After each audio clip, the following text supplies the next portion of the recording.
Welcome to the shrine of Saint Augustine and the Holy Cross Parish of Tansa.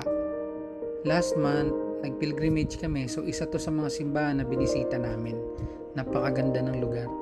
Very historical. At ayun, very solemn.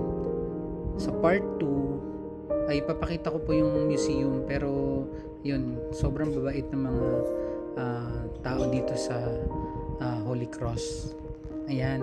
So after magdasal, pumunta kami rito sa right side at eto na yung Holy Cross na panahon pa ni General Emilio Aguinaldo. So very historical po siya. And also, ayan, pa-picture muna at konting dasal. And syempre, sa left side, eto naman yung image ni Saint Augustine. Magsimba po kayo dito minsan, napakaganda.